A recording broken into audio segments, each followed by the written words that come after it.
Bonjour à toutes et à tous et bienvenue dans cette nouvelle vidéo. Je suis ravie de vous retrouver aujourd'hui pour vous présenter une nouvelle vidéo. Je suis désolée, j'ai pris quelques mois pour moi en réalité, parce que je devais mener à bien plusieurs projets et je préfère en fait me concentrer sur quelque chose plutôt que de m'éparpiller, et je voulais surtout vous proposer des vidéos qui me plaisent vraiment et pas vous poster du contenu pour du contenu. Donc voilà, maintenant c'est réglé. Tout est bien qui finit bien, donc c'est plutôt cool et je peux revenir avec une nouvelle vidéo. Et du coup, en fait, aujourd'hui, je voulais vous proposer de vous présenter les livres qui m'ont particulièrement marqué dans le cadre de mes études en histoire. Pour celles et ceux qui ne le savent pas, donc je suis en master d'histoire et il y a plusieurs livres qui m'ont particulièrement apporté durant toutes ces années et je me suis dit que ça pourrait être une vidéo intéressante.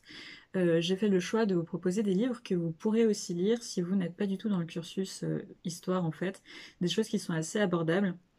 Comme ça, si ça peut vous donner des idées de lecture, j'en serais ravie. Et ce sont vraiment des ouvrages qui m'ont particulièrement apporté, donc voilà, je vous propose qu'on commence immédiatement.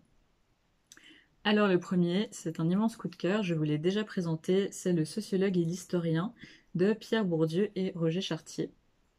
Donc ici, j'ai l'édition Banc d'essai de Ina et Agone.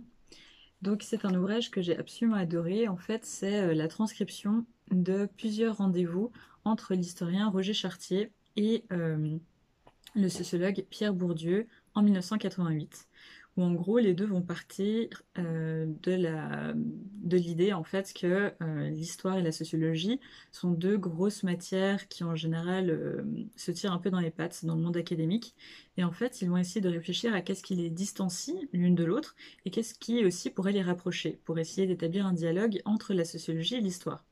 C'est très intéressant. Donc Roger Chartier, un historien qui est plutôt spécialiste déjà du livre. Donc c'est un historien du livre, mais aussi de toute la période époque moderne, donc 16e à 18e à peu près. Et donc c'est très intéressant parce que c'est aussi une période que j'affectionne particulièrement et j'aime beaucoup Roger Chartier.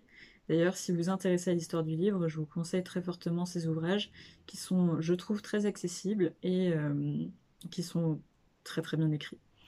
Et donc Pierre Bourdieu aussi, immense sociologue, je pense qu'on ne le présente plus.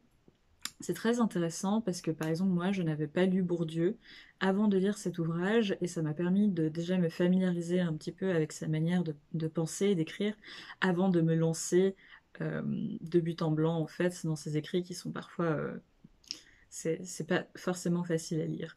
J'ai trouvé ces entretiens très intéressants, ils sont très courts, donc ça vous permet aussi d'avoir plusieurs opinions relativement courtes. C'est un tout petit essai. Et honnêtement, si vous vous intéressez à la sociologie et à l'histoire, c'est une très très bonne porte d'entrée, j'ai beaucoup aimé.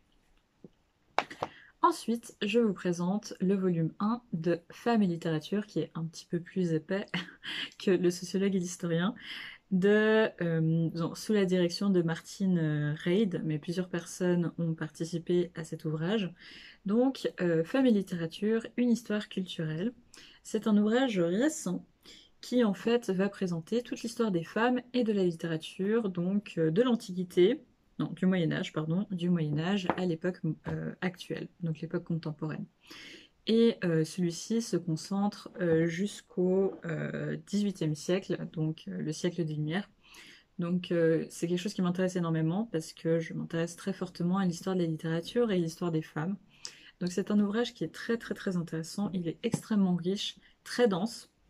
Donc par contre, enfin, si vous voyez un petit peu l'écriture, c'est intense, mais je vous conseille très très fortement. Le chapitre qui m'a le plus intéressé personnellement, c'est celui-ci où j'ai mis une petite note, c'est celui sur le XVIIe siècle en réalité, parce que je l'ai trouvé extrêmement bien écrit.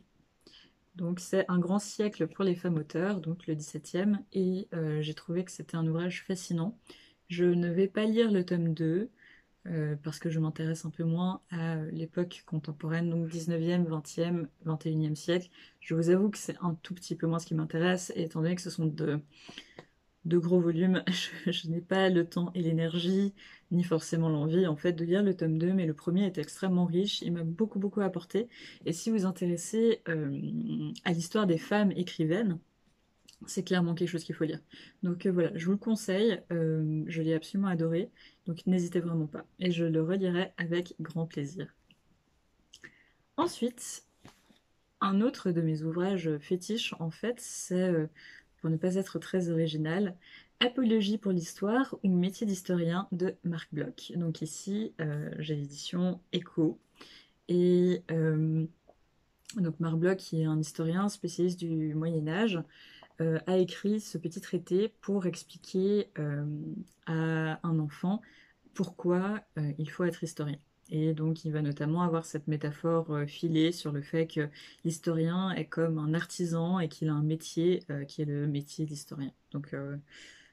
Donc voilà, c'est un ouvrage que j'aime beaucoup. Si vous vous intéressez au métier d'historien, je ne vais pas épiloguer parce que c'est vraiment un ouvrage qu'on vous conseille dès votre première année de licence en histoire, mais honnêtement, il est vraiment chouette et j'aime bien reprendre des passages quand je suis un petit peu découragée par mes études ou que j'ai un peu moins de motivation. Je trouve qu'il est vraiment super. Il est très court, donc il se lit très vite et j'aime beaucoup cette édition. Je trouve que la couverture donne envie. Donc voilà, n'hésitez vraiment pas, il est vraiment sympa. Je conseille aussi aux lycéens, voire même, non, plutôt lycéens, pas forcément collégiens, mais lycéens qui s'intéressent à l'histoire, qui se demandent s'ils ont envie de faire une licence en histoire, honnêtement, ça peut vous donner envie. Ensuite, je vais vous proposer un ouvrage qui n'est pas un ouvrage écrit par une historienne en tant que tel, mais un ouvrage qui m'a beaucoup apporté. Il s'agit de Sexe, genre et sexualité, la deuxième édition de Elsa Dorlin, aux éditions Philosophie des presses universitaires de France. Donc Elsa Dorlin, c'est vraiment une autrice, une chercheuse et une philosophe que j'aime particulièrement. J'ai adoré tous ses écrits pratiquement. J'ai pas encore lu celui sur la police, mais j'ai très très hâte de le lire. Et celui-ci donc s'intéresse au genre, aux sexualités, un peu à l'histoire aussi des mouvements féministes. Et très honnêtement, il est absolument génial. Si vous vous intéressez aux études de genre, si vous avez envie d'avoir des définitions en fait, il y a une rétrospective un peu de l'histoire des luttes, même si cet ouvrage n'est pas un ouvrage de l'histoire des luttes féministes. Honnêtement, il est absolument génial. Je l'ai adoré. Je le reprends aussi très souvent dans le cadre de mes études parce que je le trouve vraiment d'actualité.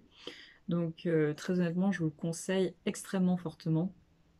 Il vaut le coup. Ensuite, j'ai absolument adoré un ouvrage sur la Chine, donc de Jacques Pipano, Chine, culture et tradition. Donc, en l'occurrence, c'est une sorte d'encyclopédie illustrée donc aux éditions Piquet hein, sur la Chine et l'histoire de la Chine. Donc c'est super intéressant, vous avez des chapitres sur la mythologie, la sexualité, la médecine, l'artisanat. Donc c'est très complet, évidemment c'est une porte d'entrée, donc ça n'aborde pas tous les sujets. Et en tout cas, ça les aborde, on va dire, d'une manière très superficielle. Néanmoins, j'ai vraiment trouvé que c'était un ouvrage super intéressant. Euh, Ça donne très envie d'aller en Chine et de devenir historienne de la Chine, euh, s'il n'y avait pas la barrière de la langue, n'est-ce pas? Mais en tout cas, c'est un super ouvrage. J'aime bien le conseiller à des personnes qui s'intéressent justement à l'histoire de la Chine parce que je trouve que c'est une très belle porte d'entrée et ça donne déjà beaucoup d'informations. Je sais que cet ouvrage peut être un peu polémique dans le sens où beaucoup le trouvent beaucoup trop superficiel, mais honnêtement, je pense que c'est un ouvrage de vulgarisation qui n'a pas une vocation à être académique. Donc si vous le prenez comme tel, il est vraiment super. Et surtout, si vous ne connaissez pas l'histoire de la Chine, il peut vous apporter beaucoup. Et enfin, le dernier livre que j'avais très envie de vous présenter, c'est un ouvrage qui, comme vous le voyez, m'a beaucoup plu. Il s'agit de Faut-il vraiment découper l'histoire en tranches de Jacques Le Goff, un autre best-seller, on va dire, des ouvrages sur l'histoire. Donc Jacques Le Goff, c'est un très très grand historien de l'époque médiévale qui a beaucoup écrit. Vous avez peut-être déjà lu des ouvrages de lui parce qu'il a fait à la fois des ouvrages plus scientifiques, mais aussi des ouvrages pour le grand public sur le Moyen-Âge. Et pour la petite histoire, ce livre, j'ai dû le lire lors de ma première année en fac, parce que c'était un ouvrage que je devais lire en fait pour passer un examen blanc. Et sur le moment, j'avais trouvé le titre vraiment nul et j'avais pas du tout envie de le lire. Et en fait, à la fin de l'essai, j'étais complètement conquise. En fait, c'est un essai qui demande s'il faut vraiment avoir toutes ces catégorisations d'histoire. Donc vous savez qu'on vous apprend à l'école qu'il y a l'Antiquité, le Moyen-Âge, la Renaissance, l'époque moderne. et l'époque contemporaine. Et en fait, voire vous avez même appris qu'il fallait encore subdiviser tout ça. Et par exemple, pour l'époque moderne, vous avez le XVIe siècle avec la Réforme, le grand XVIIe siècle et le siècle des Lumières, par exemple. Et lui va s'interroger, est-ce que ça a vraiment un sens d'avoir toutes ces séparations? Est-ce que c'est pas complètement cosmétique? Et est-ce qu'on ne pourrait pas imaginer un très très long Moyen-Âge? Et c'est un petit peu son opinion, donc un très très long Moyen-Âge occidental, qui pourrait aller du IIIe siècle jusqu'au XVIIIe siècle.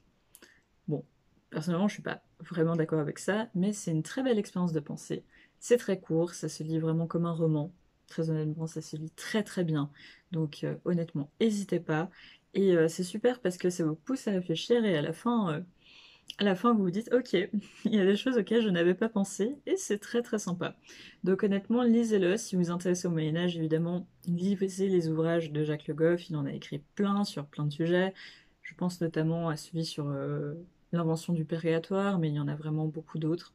Et c'est toujours très intéressant. Je ne suis pas forcément d'accord avec toutes les idées de Jacques Le Goff sur pas mal de sujets, parce que en fait, depuis, il y a eu d'autres avancées qui ont pu remettre en perspective certaines de ses opinions. Mais par exemple, ce genre d'ouvrage, c'est hyper intéressant et ça vous permet de réfléchir sur beaucoup de choses. Donc voilà, j'espère que cette vidéo vous a plu. N'hésitez pas à me dire si ça vous a donné des idées de lecture. N'hésitez pas à me dire aussi quels sont vos ouvrages écrits par des historiens ou qui parlent d'histoire qui vous ont particulièrement intéressé. Moi, je vous souhaite une très bonne journée. Je vous retrouve bientôt pour une nouvelle vidéo et je vous dis au revoir.